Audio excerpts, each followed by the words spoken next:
The Loop. The Loop. You have the divine spark. The Loop. Do or do not. There is no try. The Loop. Give me your word. Hey there, this is Misha, and welcome to episode number 22 of The Loop, the podcast where I interview career experts and coaches on everything from job interview advice to offer negotiation help and building skills to progress in your career. Today's guest is Farnoosh Brock, who is an electrical engineer by training, and she worked at a Fortune 100 company in the beginning of her career before she transitioned to becoming a speaker, an author, a trainer in 2011, and starting her own coaching and consulting firm. Today, her focus is helping aspiring professionals, especially those in the STEM field, science, technology, engineering, and math, and future leaders in those fields to help choose their mindset and transform themselves through the power of conversation. She also has a book, The Serving Mindset, Stop Selling and Grow Your Business. And she is the creator of several leadership and training courses, which I will also link back to and share in the show notes. So today's conversation was really interesting. It was really all about the development, the importance and development of people skills. And for a lot of people, especially if you are coming from more of an engineering background, you might tend to focus more on the hard skills versus the people skills. And in fact, also from my experience, I find a lot of people, they may not think the communication or people skills are as important, perhaps. And Farnoosh goes into this, and again, she's from an engineering background, so she also had this opinion a long time ago, but she believes now that that's actually false, and the communication skills and the people skills are as important or more important to progressing in your career alongside your harder skills. So we get into this in a lot of detail, and actually in the first half of the conversation cover a lot about why it's even important and sort of starting to perhaps look at it from a different perspective and even change your mindset a little bit around this topic. And then the second half we go into more about specific techniques and tactics to develop your people skills that are really practical. So she maps those out. So I think whether you are working with someone in engineering or you're an engineer yourself, I think this is super valuable. And I think it's a really useful conversation for those as well who are just starting out in their careers, who perhaps haven't had the chance to develop all those people skills and are looking for some guidance in that. So if that sounds interesting to you, then I think you will enjoy today's conversation. Hey Farnoosh, thanks for joining me. Hi Misha, I'm so excited to be here with you today. Where are you in the world right now? I am in my house in Cary, North Carolina, US of A, but I am a little jealous of where you are right now. Cary, North Carolina, is that a smaller town, or where is that? You know, it was until everybody started moving here, and we are no longer small. So, but we love it. Yes, it's in North Carolina. It's, not too far from mountains or the beach, and it's home, So Awesome, cool. Well, we were chatting a little bit before I hit record and thinking about all the different directions we could go in with this conversation. And I think perhaps a good place to start would be with your current mission statement, which is on your LinkedIn profile. And you've written empowering STEM professionals and students with essential leadership skills.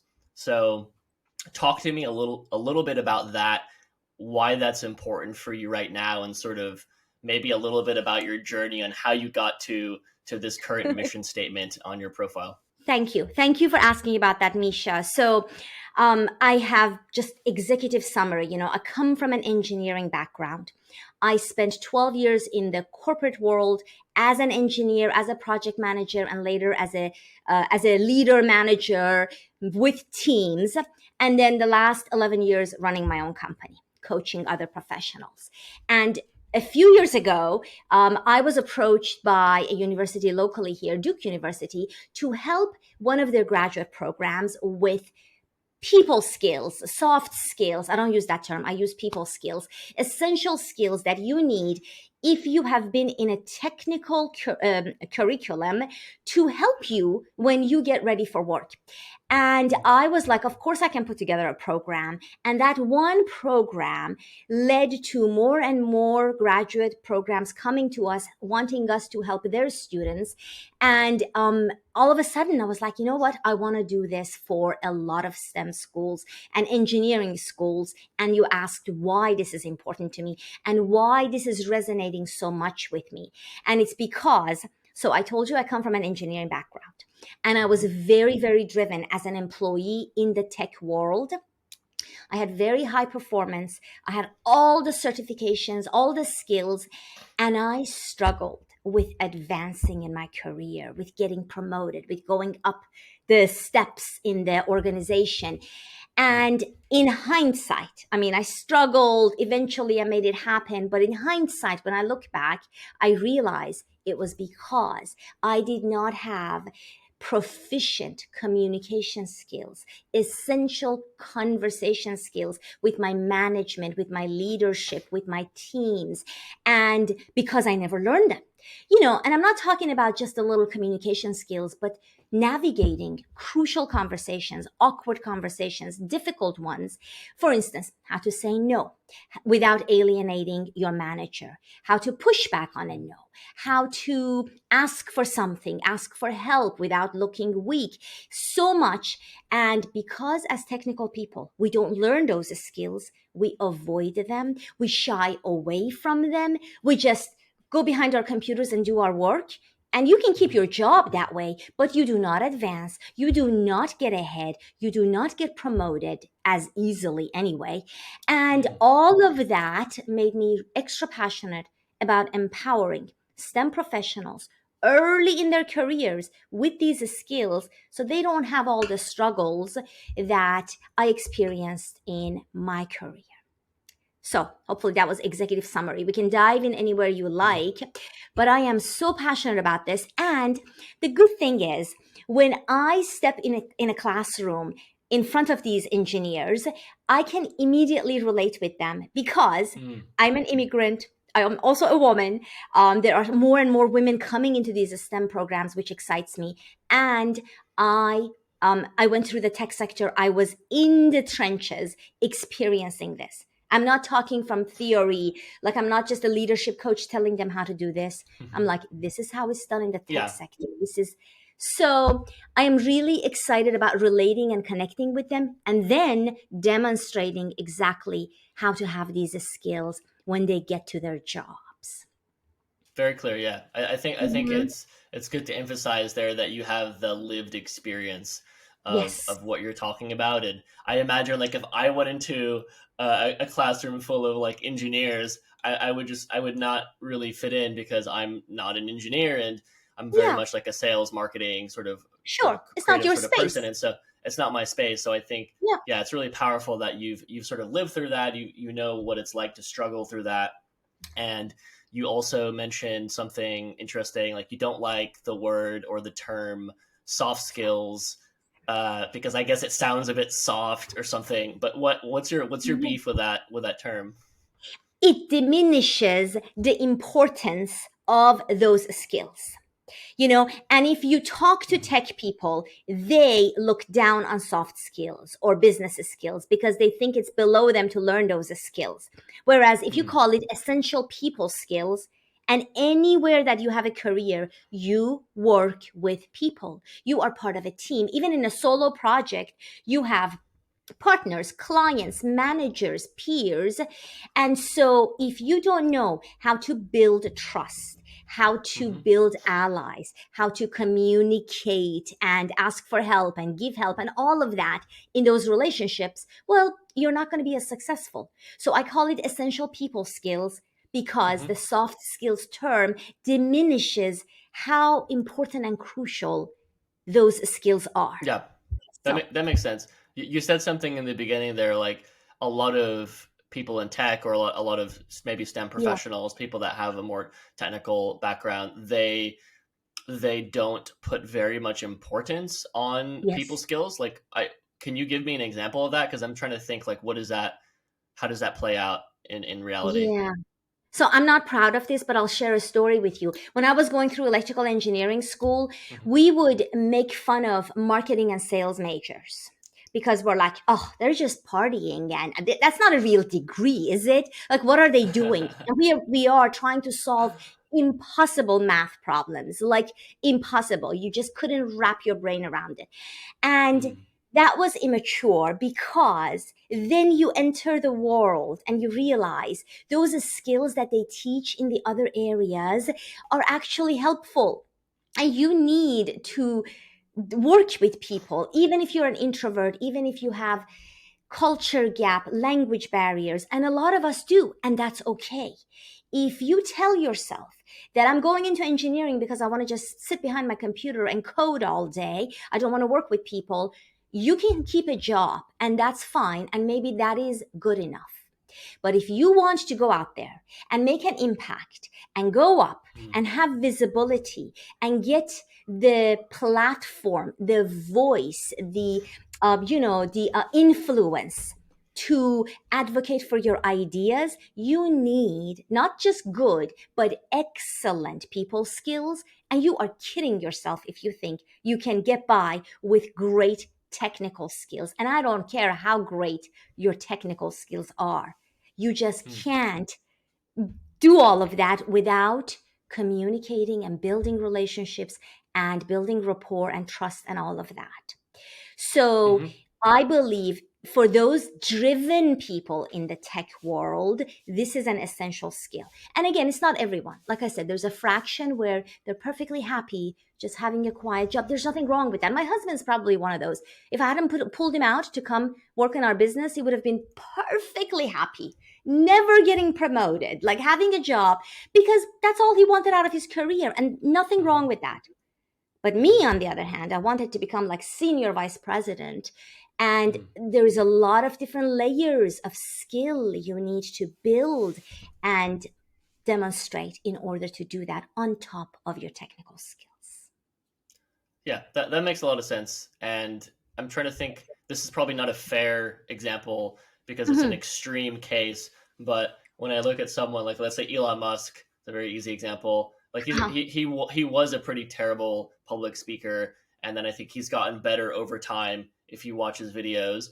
Obviously, Mhm. he's also a CEO of multiple companies, and the people that actually run his companies, that are like the presidents or the VPs, they're very good communicators, and they sort of run the show and keep things together operationally, and he can Mhm. still focus a lot on engineering. So I wonder Sure. what you think of that example where he's sort of obviously a very Mhm. extreme example, Yeah. but he's also just not the best communicator, but is obviously ultra successful. Is he Yeah. just like an outlier, or what do you think about that? I don't think I'm going to comment on what I think about Elon Musk. Sure, that's okay. So, Personal you opinions know, aside, yeah, yeah, personal opinions aside, like, I find that, yes, there are, I mean, if you're looking at like superstars, like who was the CEO of Apple? There's like, conflicting opinions about how he treated his yeah. people. Steve Tim Jobs, right? Cook, Steve Jobs, yeah, Yeah, some people worship him, other people like sure. it's, we're not talking about genius. You could be a genius and you could succeed, and yeah, there's a fraction of people who can bypass any people skills and Mhm. even do things their own way, their extreme way, Sure. and be successful, of course. Hmm. But I would say that if you want all the odds in your favor, if you want the competitive edge, if you want to set yourself up for that maximum success, you may not need all the skills, but these are ones that I would bet on if I were you in this world, getting out of a technical or an engineering program, going out in the world. So, Hmm. the Yeah, extreme genius aside, sure. and we're not going to comment on their people skills, you want to capitalize on the things that can help you. And I think it is a smart, it is wise to put a little bit of focus on how you build relationships, how you earn trust, because this can be the edge that can set you apart from all your engineer peers when you come to the workplace. And you realize you have more influence with a VP who is completely non-technical, by the way, because you can relate and connect, and you can advocate, and you can speak your technical ideas in a layman's term without making him feel stupid, and all of that. And that Right. is a great skill. Yeah, I definitely agree. And I think a personal example is, so running my startup, Karis, my co-founder is technical, and he's actually never worked for a company until he joined us. And so he was a self-taught engineer, really smart guy, and we built this product together.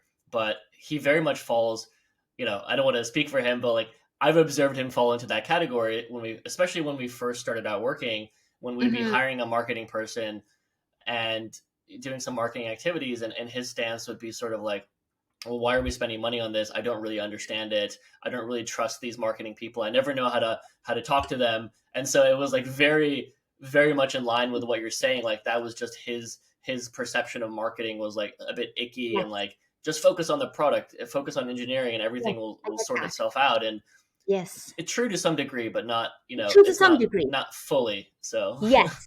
And I would say your job, because you have self-awareness, you see that, your job would be to help educate him, to help him be more open and curious, not to tell him this is how we're doing this, but to say, well, what if this marketing person could do XYZ for us? Because we are not very good at that. And on top of the technical product skills that we have over here, it could help us, right? So, so part of this is when these engineers who respond well to learning leadership and communication skills, like for instance, the ones from my programs, when they go out in the workplace, not only are they set up for better success in their own ecosystem of relationships, but they can also help their peers be more successful. It's not like they're going to hold their people skills to themselves. I would like for them to share, to advocate, to be a leader by role model. So then others can be like, oh, I can speak up at a meeting.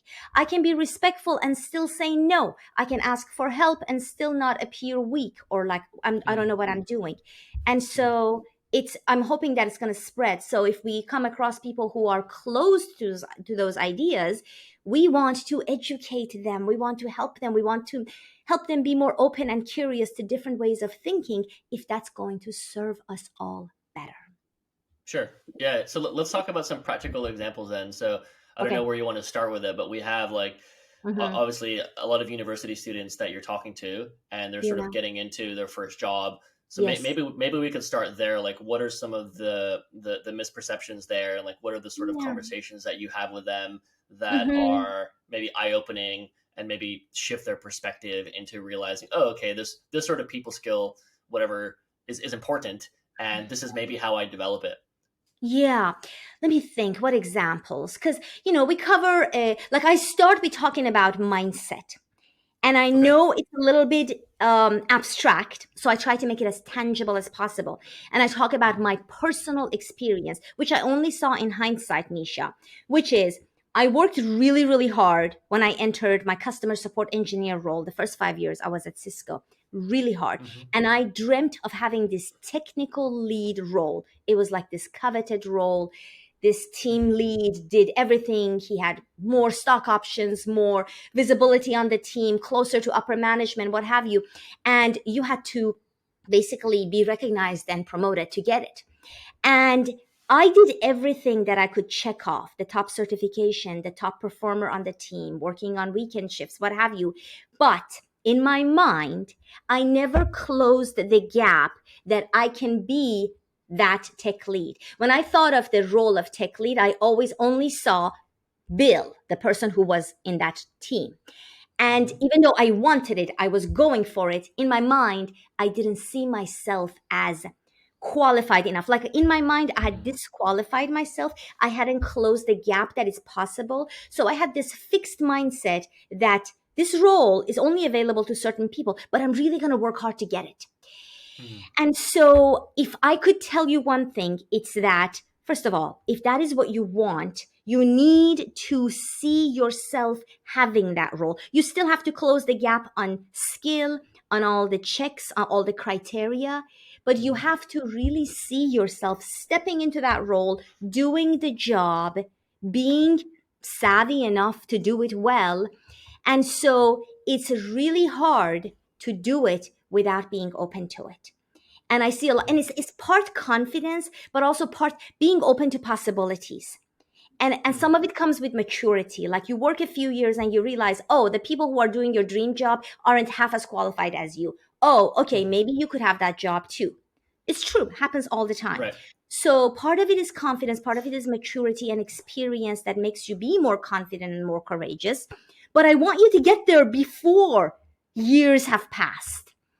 So I give them exercises, like different way of self-talk, different journaling, different ways of advocating for that role on top of the work, on top of the actions. This isn't just sitting there and dreaming about it. This is about, I can have this, I am capable, and now I am doing all the work to get it. So we start there, but then I go into building self-confidence. And there's different components we touch on. The one that I'm going to show as an example for you is voice, our voice, using our voice. And as soon as I say this, everyone cringes. Like I asked them, how many of you love the sound of your voice? Nobody raises their hands. I'm like, really? Why? Because if you don't, and this isn't about loving it and, oh my God, I sound so good. This is about being comfortable to use your voice to speak. And to speak with a resonant voice, with a confident voice, with a grounded voice. You're a meditator. You know what I'm talking about. With breathing calmly, all of that. And so then we deep dive into different ways to use your voice because there is a lot of different components. And we demonstrate how to say the same thing to your manager in one voice versus another. And the difference in how it's heard, like the psychological impact, when I ask for something with a confident, grounded, kind voice versus a voice where you struggle to hear, I'm mumbling. No, use your voice. So all of that. So I give them tangible skills that they can work on. And at first, everyone's like, oh, I hate it. Of course you hate it. But we can be safe together in this space where we're just playing so that you can go out there when it's the real world and you're in your manager's office and you're not like, sweaty palms like I was. And oh my God, what am I going to say? And no, you are peers having a powerful conversation. And so I teach them those skills and I can go on and on. Yeah, those are really good examples. And I think it's clear that people don't have those skills, especially, in my startup, we help a lot of engineers and product managers. And well, product managers are a little bit different because they are typically very good communicators if they're good PMs. But for like engineers and solution architects, et cetera, they will often fail the interview, not because of their technical skills, but because of their communication skills. And it's really unfortunate because you get the feedback from the hiring manager and it's like, we really love this person. They would solve a lot of our problems, but like they just can't really speak at the level that we need them to and communicate with other stakeholders. And so I think that's sort of what's at stake, right? It's like if you want a job at a big tech company or if you want to get promoted, all these different things you're talking about, these things are actually all at stake from the very beginning. So it's pretty important from my perspective as well. Thank you for sharing that. I might steal that story and share it in my next workshop. Please because do. I mean, I know that and I hear that, but like just a specific example of how you said technical skills, check, but I can't put this person in front of my client over here because he's not a powerful communicator or she or they. And if you have mastered technical skills, you can totally master communication skills, conversation skills. That is a no-brainer. But you have the desire has to be there. You need to understand what's at stake here, not just for you, but for the impact you want to have for your career. Yes. But also this person has a lot of great skills. If they can communicate and speak to it, They can be that voice in the room. You can turn to them. They can be the expert, but also the person who can have conversation with maybe non-technical people. Everyone wins. Everyone wins. They can be a leader at the table, at the proverbial table. And so I love that you shared that example. And I hope in a kind way, you can give feedback to that candidate so they can learn and improve.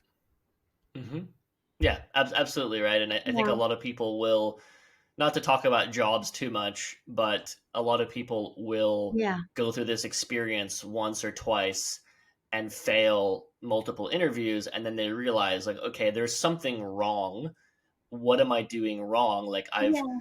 nailed all the practice leak code questions and I'm very good I'll figure technically, it out. but yeah, Mhm. it's going to take a bit of time. So this example you gave of soft skills, or sorry, of That's voice, okay. I was Skills. like, seeing how much I can push your buttons. Yeah. No, so with voice is really interesting. One question I had for you Yeah. is, going into a job for the first Mhm. time, especially, like, training, all these things is great, but one of my personal issues when I was getting my first job out of college was i I just had no idea how things worked, like how business worked. Right. I had no idea how performance reviews worked, or like what expectations really were, or like, Yeah. you know, what finance does and how that works with sales and Sure. marketing and product and all these teams. And those things aren't really learnable, I feel like, until you get into a job and experience it for the first time.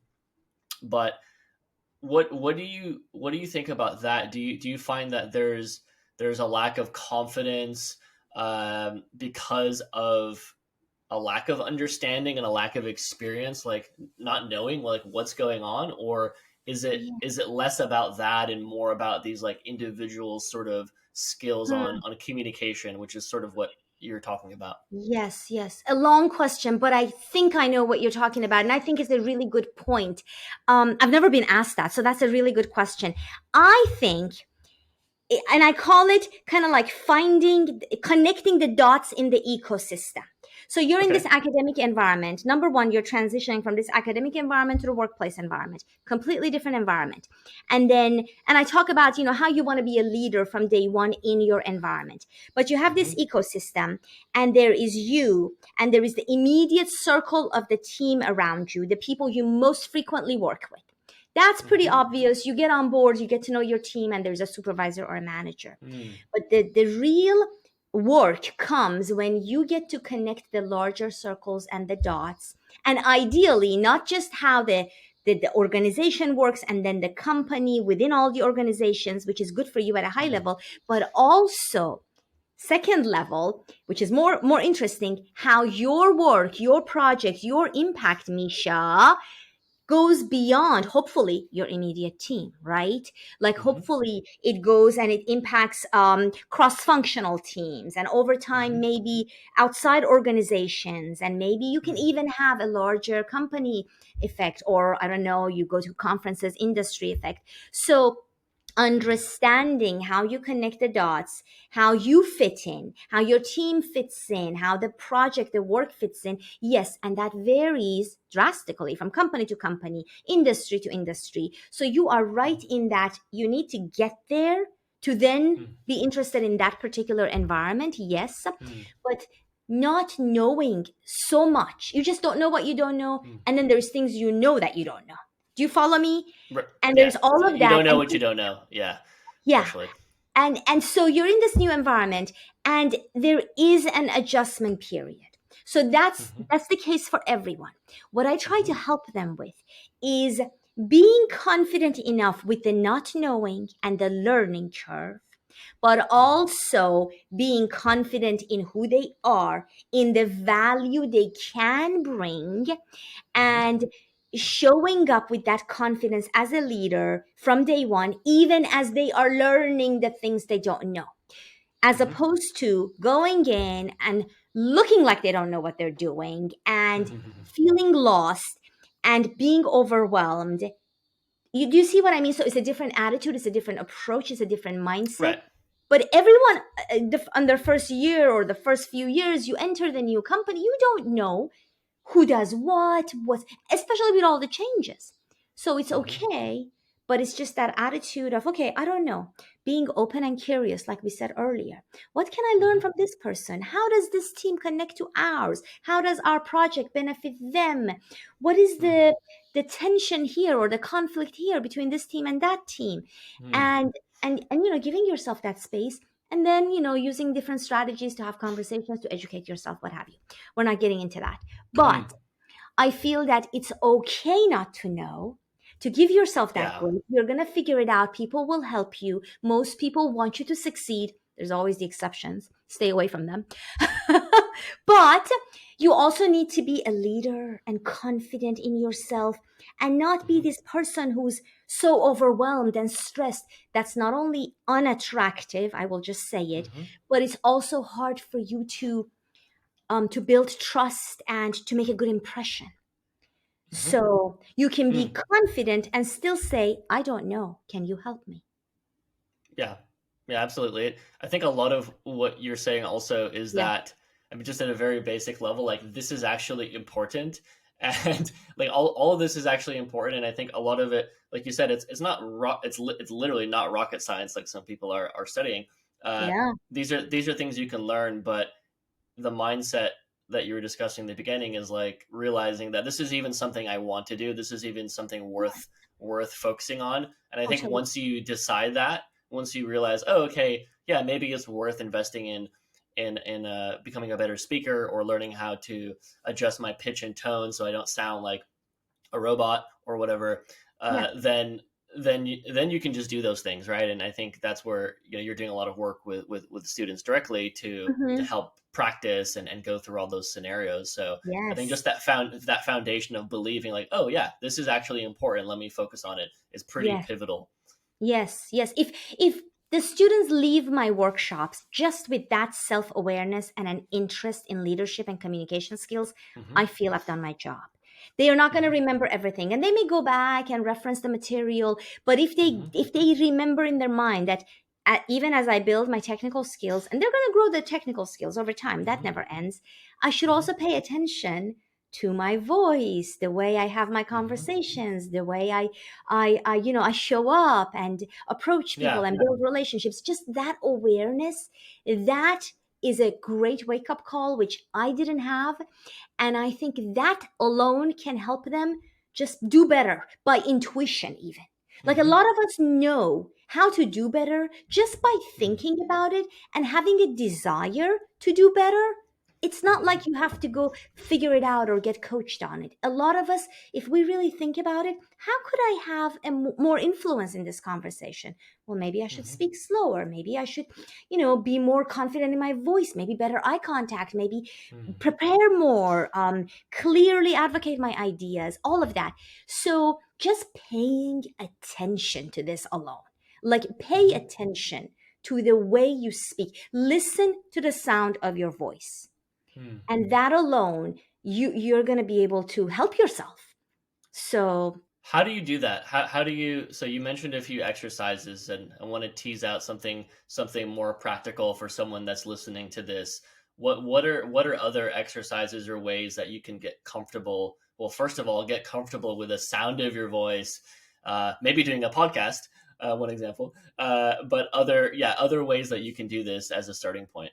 So I would say pick a situation, right? And we're going to start with comfortable situation. We're not going to start with like going to your manager and asking for a promotion. We're going to start with something very small, like you're going to a peer and describing your project, right? Something like that. So pick a situation. And so you have a script. You prepare a script. You have an idea what you're going to say. It doesn't have to be verbatim. So then we have something to work with. And if I'm working with them and I have this, I demonstrate how I would like them to sound in this situation, sharing this message with this person. So now we can imagine the situation, and we know, like, in a situation like this, we are peers, we're having a casual conversation.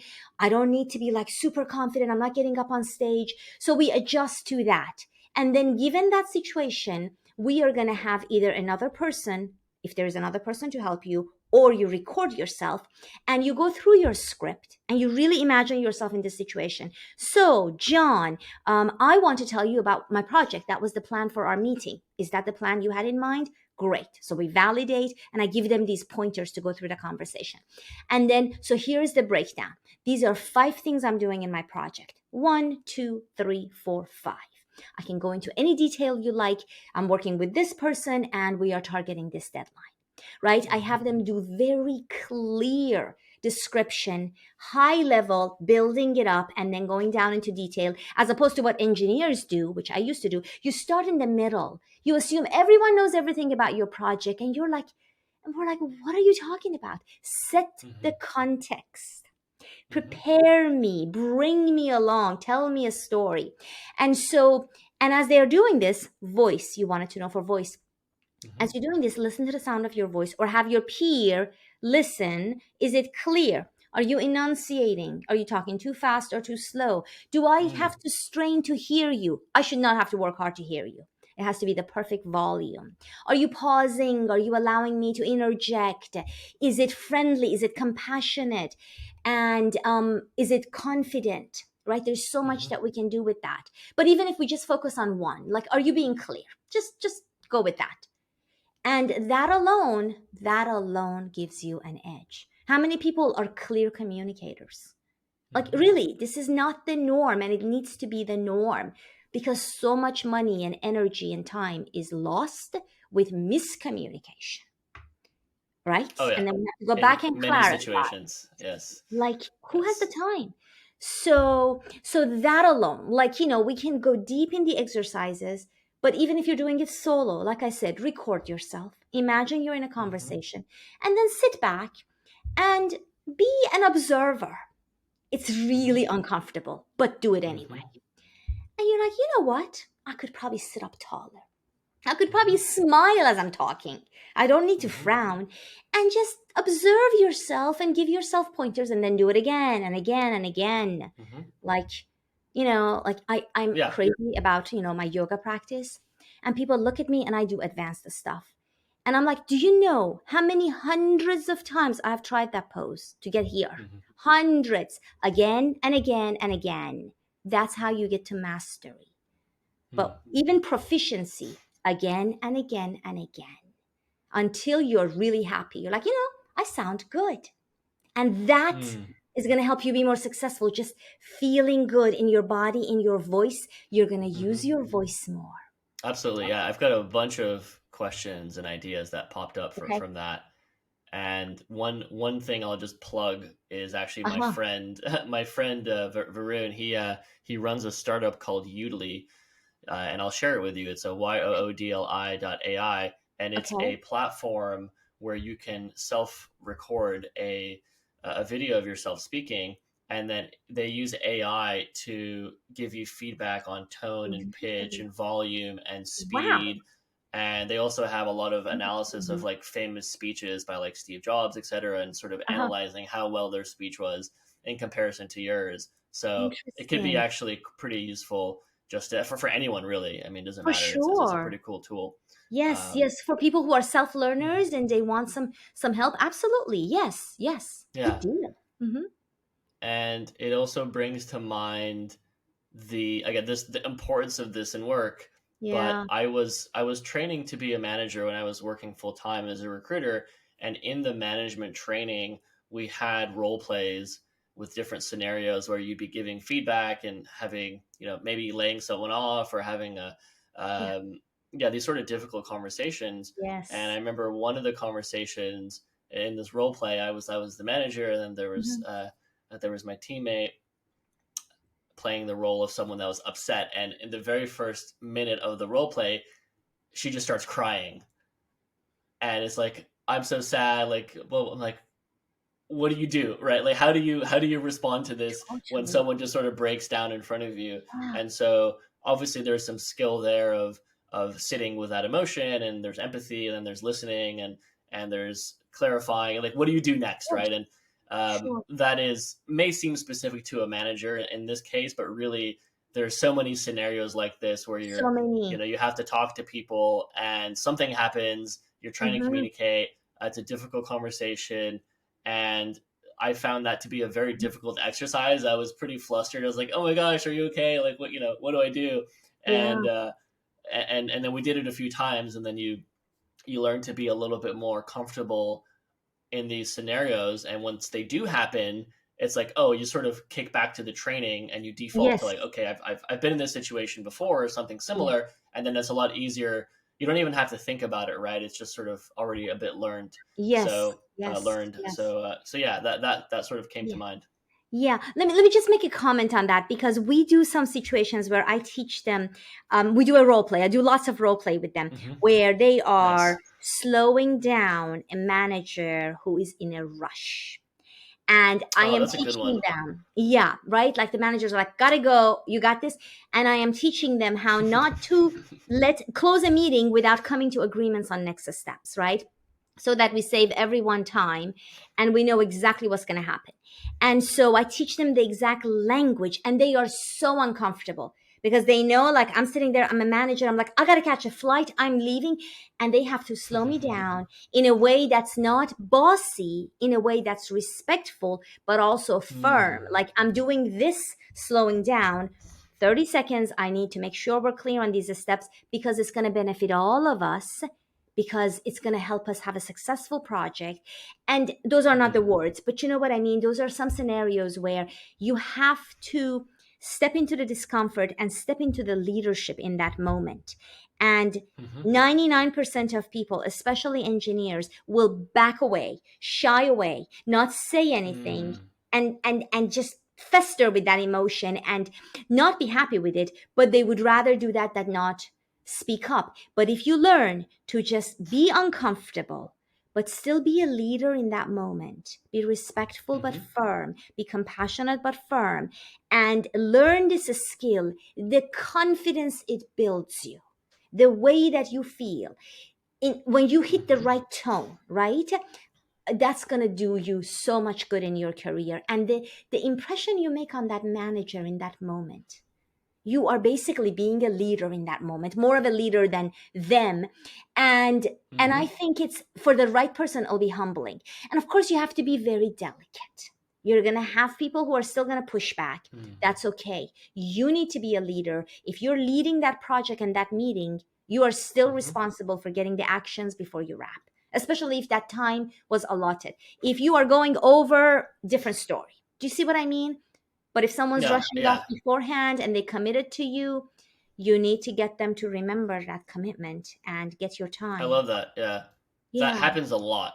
That happens tell me about so often, and I've been on both sides where I'm like, okay, let's do this. I've made the decision, it. Yeah, and when there's someone that is vocal and sort of slows down, they might ask, well, Misha, why did you make this decision? Are you sure we need to do that?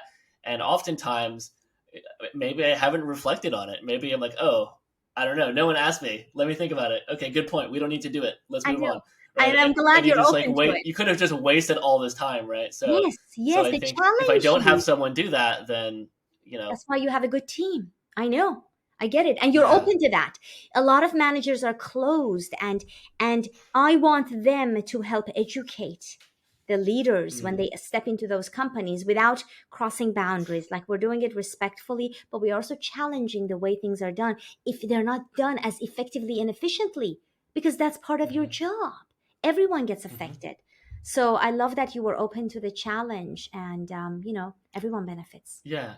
Hmm. So you mentioned this word a few times, leadership, Hmm. and I wanted to talk about that because it, for many people, Hmm. they equate leadership to people management, Yeah, I know. which is not the case. And so there's many examples of Hmm. conversations I've had, a couple conversations I've had on this podcast with people at Google and Meta and a few big tech companies where Uh-huh.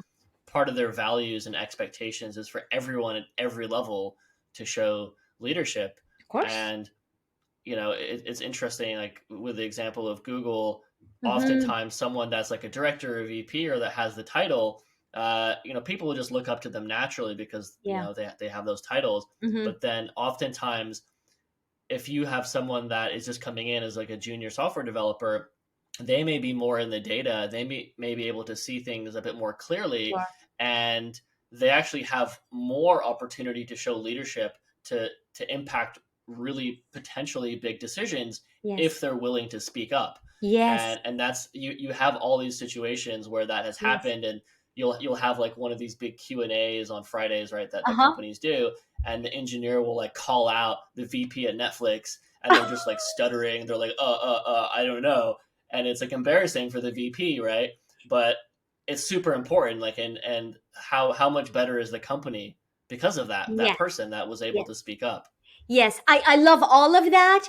I would help that engineer soften their language while being firm in their message, because we do Sure. not want to embarrass people. That's Sure, the whole sure, point. yeah. Like, you want to say no without alienating others. Like, I just gave a keynote at a conference, and I said, who loves saying no? And then I say to them, I love saying no. When I say no to you, you have no doubt that I said no. It's not like, I'll think about it, I'll get back to you. No, I don't disrespect you. I say no. I am kind and firm. I am compassionate and firm. And so I don't want to make you feel bad. I would never make someone look bad in a meeting.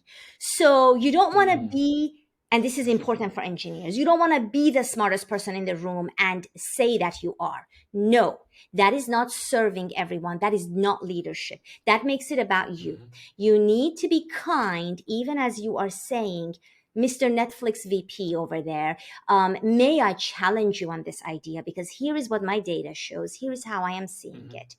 And may I go into details here? Or what are some things that we could talk about? And that part is important. So I caught you saying that. And they may still feel bad, but we are doing our part to be a kind leader, even as we deliver the message. Does that make sense? Yeah. No, it makes perfect sense. So I think there's a balance between speaking up and showing leadership and doing it respectfully. Yes. Because then if you do that, you're going to have a better relationship and have more opportunities to do that, right? Yes. So Everyone yeah, benefits. totally agree. Yeah, I think that's very Good fair. example, So though. Good example. Talk to me more. Talk to me more about leadership and sort of how you have that conversation with students. Yeah, and I'm like looking over my my computer to my board, because I'm like cheating a little bit with my notes. But That's like okay. it's got all my modules. But no, I talk to them about their identity. So I asked them, who here, and these are like, some of them are in graduate programs, some of them are seniors just graduating from college. Who here sees themselves as a leader? And again, nobody raises their hands. And I talk to them about how they need to identify with that word. They need to close the gap between leader and me. And that doesn't mean you're a people manager, you have direct reports, you are an individual contributor. Maybe for years to come, you'll be an individual contributor, which is the term we use in the corporate world. I think it's still the same term. Like, you don't have direct reports. You're just a professional.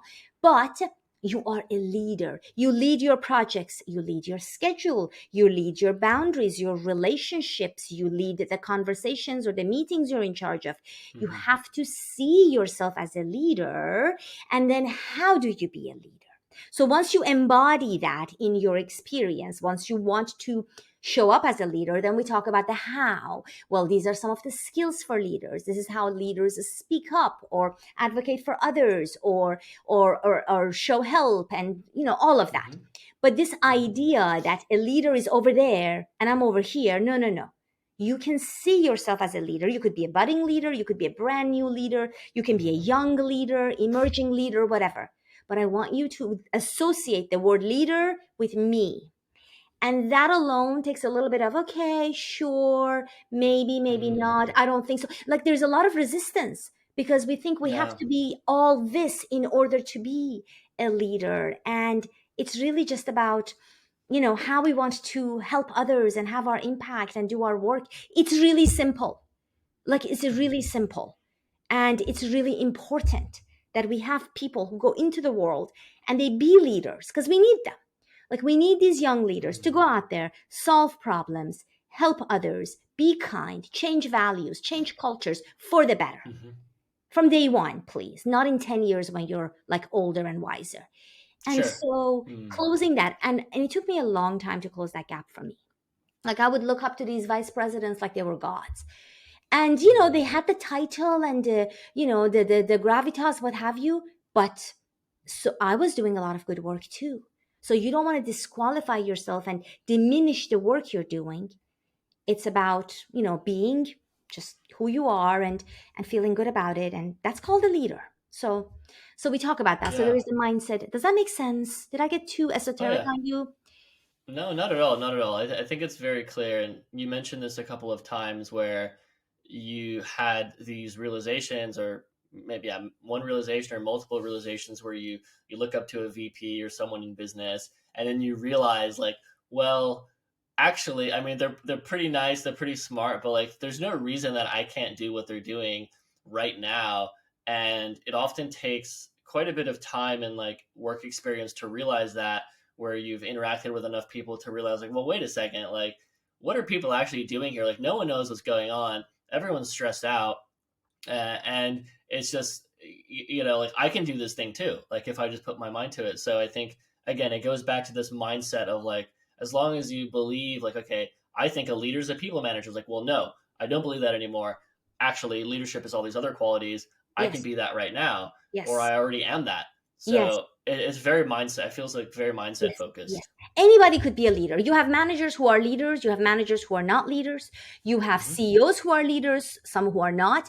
And you have individuals who are wonderful leaders. So it is in the qualities, it is how they approach them. And you lean into the leaders. So once you start your work experience, notice who has the influence, who is the one that helps others, who's the one that you want to go to, who's the one that you can talk to. They can be your confidant. They advocate for others. Like they speak up for others when there is, not everyone speaks up for themselves. That's leadership.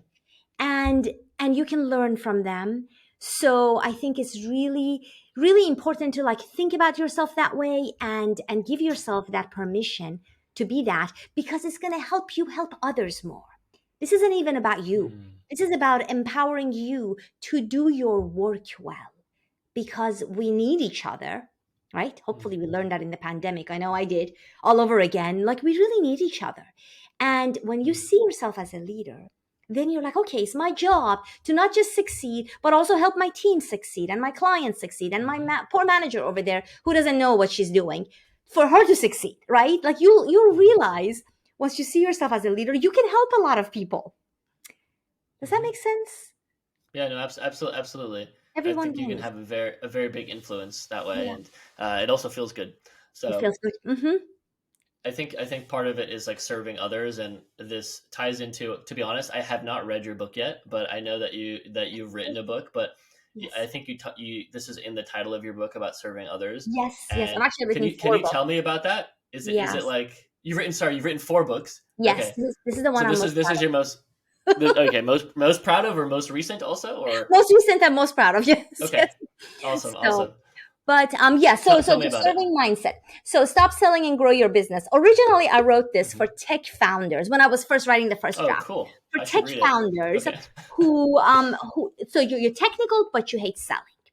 Right. And I talk about Okay. how, don't think of it as selling. Let's drop our agenda. Let's think of it as serving and building relationships, but still charging appropriately, building business results. Like, it's not about, giving away your business. It's about understanding how you can, because I don't like the idea of selling. I don't like to make anyone feel sold to, Misha.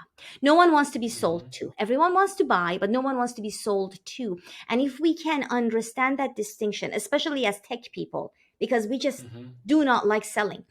And I give this whole methodology, how you think about serving and how you apply it to your business and your prospecting and your relationships and your conversations. And you can still drive a lot of success, but you feel good in the process. You're aligned to your values. You're building trust. You're respecting others. You're asking permission. You're never pitching, cold calling, and you're still getting your results. And it's actually, no pun, but a hard sell, because a lot of people have a lot of success with cold calls and sales, and this book is not for them. This book is not for them. I'm not trying to change minds. This book is for those of us who want to go into business, but we don't go because we say, I hate selling, which was me. And so I don't want to think of myself as a salesperson. I don't want to think of myself as somebody Yeah. that has to market. I just want to build relationships. So I am, this is something that I like to think that I am also living and doing. I mean, this is how I've built my relationships and how I build my Absolutely. business and what I That teach. sounds super important with like technical founders. I mean, I think this Yes. is a lot of the obviously boot camps, but also accelerator programs like Y Yeah. Combinator being the most famous, and Techstars. I Right. mean, it sounds like something they should read. If you are, because oftentimes there is a technical founder and a non-technical co-founder, Yes. Mm-hmm. and there's always some difference in perspective and conflict there, which can be very healthy and great for a team. But then, yeah, there are these assumptions and perceptions going in. So like that sounds Yeah. really relevant to Yeah. especially startup founders. And you know what happens? I find that a lot of people who have brilliant ideas in the tech world who want to break away and start their companies sometimes don't, because they think that, oh, I'm technical. I don't have the sales skills. I don't want to do the sales. And so they don't start their companies, or they go and start it and realize they don't want to do the selling, or whoever they delegated to isn't working. And then they quit their companies. And I feel there is a different way we can have those prospecting conversations, client conversations, so that the smart tech people can still run businesses. You don't have to be a salesperson or have a business background to run a business, but you do need to have certain skills to run a business. And so I was speaking to them, but I also speak to professionals advocating for ideas, engineers Okay. advocating for ideas, right? You're not selling your idea. You're making sure you're serving everyone when you bring this idea. Does it benefit them? What objections might they have? Let's listen to that. Can we address that, right? So sometimes we're selling products and services. Oftentimes we're just selling ideas, right? So, but thank you for Yeah, I letting love me it. I speak love to it. that. Mm-hmm. Yeah, absolutely. And you do, maybe we can wrap up with a little bit about your coaching. So I Sure. know that you do obviously coaching for this university or university Yes. students, Yes. but Mm-hmm. you also do some one-on-one coaching Mm-hmm. with different people all around the world. Sure. Talk to me a little bit about what that looks like and sort of what kind of people that you've been helping. Yeah. Yeah. So, I mean, I love variety, and I've been so lucky that over the last 11 years of coaching, I have clients all over the world, including your location, Japan.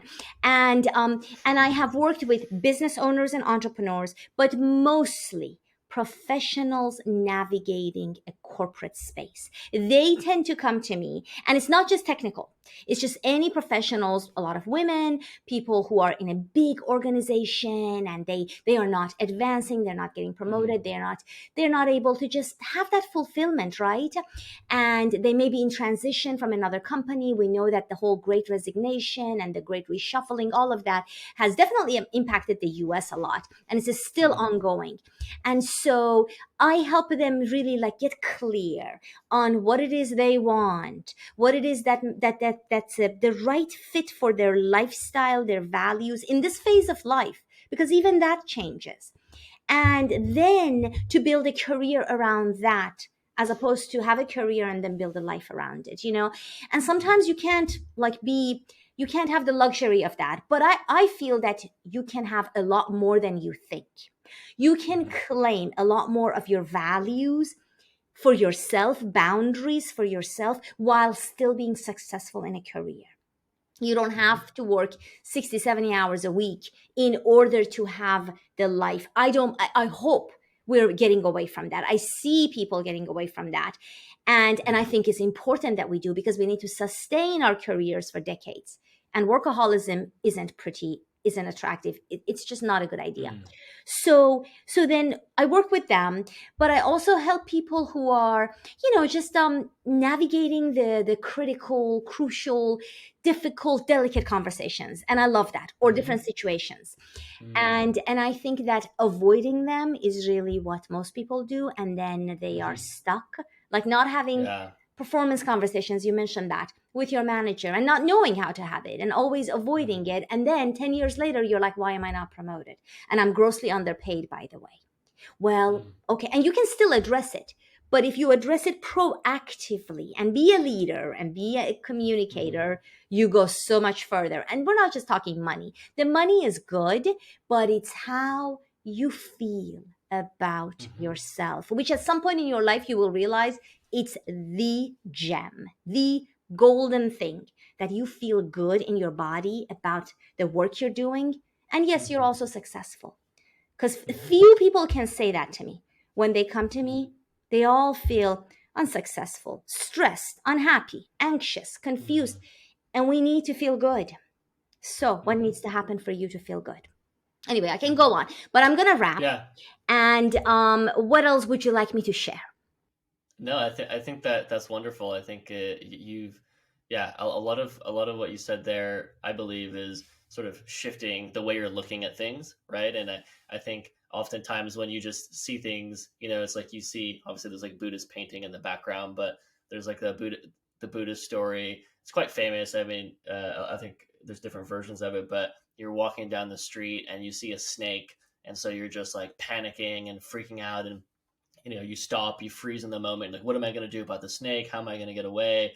And then you're waiting there for a moment and you look at it and it's like not moving. And then you realize it's just like a rope or so, or like a hose or something. And it's like, oh, I'm such an idiot, right? And it's like that moment where you realize it's actually an empty thing. Like there's no basis for your fear, right? That's the sort of, I don't know, at least from my coaching experiences, is how you feel when you realize you have an insight and you're like, oh, I've been thinking about leadership the wrong way. And then it clicks, right? But sometimes it takes multiple conversations, and obviously having someone like yourself or another coach, really share their experience and point those things out is quite helpful, right? Because it's sometimes hard to do it on your own. So yeah, I Have you heard the quote? It's so easy when you realize it's not so hard. It's a little circular, but I love it because I have experienced it. It's so easy once you stop making such a struggle of it, but you have to go through that to realize, oh my God, most of this is in my head, which then manifests in my body and in my voice. But if I just look at this differently, like I'm sitting having a conversation with my manager, he's not going to eat me. He could say no. It's okay. And so seeing those things for what they really are, you might be all set and know exactly what to do. But because we dramatize things so much, and by the way, I've done it all, we don't help ourselves. And a lot doesn't get communicated, and then relationships don't improve. And then you find yourself in those areas where it's not a happy place. So you need to take action. So I'm glad we talked about this. Hopefully we inspired your listeners, and we shared some good ideas. And I'm just so grateful we had this conversation together, Misha. Yeah, absolutely. I think there was a lot of good examples and stories there. So I hope people are able to take something from that. And I will, of course, share your books and any other links to your site for coaching. Sure. So if people are interested to have a chat with you, to connect with you, they can do that. Yes. So yeah. Yes. Thank you so much for your time. And hope we can perhaps do it again sometime. Yes. Thank you. Cheers. Bye. Thanks. All right. Well, I hope you enjoyed that conversation with myself and Farnoosh. If you connected to some of what she was saying, if it vibed with you, if you want to learn more, then I definitely recommend reaching out to Farnoosh. Whether you're an individual, you're graduating from STEM, or if you're an institution or a company that's interested perhaps in training around this subject, then I would definitely encourage you to reach out to Farnoosh, have a quick chat with her, and see perhaps how she can help. Also, we'll link back to her website and book and everything there, so you can check it out. And otherwise, if you have any comments, if you have any questions about our conversation, about this podcast, you can always reach out to me. If you're watching this on YouTube, you can just post in the comments. If you are listening to this on a podcast, then I will put my email in the show notes so you can drop me a message. Well, I hope you have a great rest of the week, and I will see you in the next episode. Peace.